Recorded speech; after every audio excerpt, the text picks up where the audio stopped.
തൃശൂർ ചിറങ്ങരയിൽ ജനവാസ മേഖല ഇറങ്ങിയ പുലിയെ പിടികൂടുന്നതിനായി കെണിയൊരുക്കി. പുലിയെ കണ്ട മേഖലയിൽ സ്ഥാപിച്ച കൂട്ടിലാണ് കെണി ഒരുക്കിയിട്ടുള്ളത്. കൂട്ടിനുള്ളിൽ ആടിനെയാണ് കെണിയായി കെട്ടിയത്. കഴിഞ്ഞ വെള്ളിയാഴ്ചയാണ് ജനവാസ മേഖലയിൽ പുലിയെത്തിയത്. ചിറങ്ങരയിൽ പുലിയെത്തി നായയെ കൊണ്ടുപോയ വീടിന്റെ പുറകിലെ പറമ്പിലാണ് കൂട് വെച്ചിരിക്കുന്നത്. കഴിഞ്ഞ ദിവസം കോതമംഗലത്ത് നിന്നാണ് പുലിക്കായുള്ള കൂട് കൊണ്ടുവന്നത്. നാട്ടുകാർ വാങ്ങി നൽകിയ ആടിനെയാണ് ഇരയായി കൂട്ടിലിട്ടിരിക്കുന്നത്.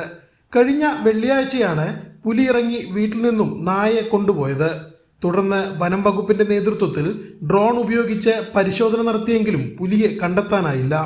പുലിയെ കണ്ടതിന് സമീപത്തുള്ള 3 വാർഡുകൾക്ക് പുറമെ 15 കിലോമീറ്റർ ചുറ്റളവിൽ വനം വകുപ്പ് ഡ്രോൺ നിരീക്ഷണം നടത്തിയിരുന്നു.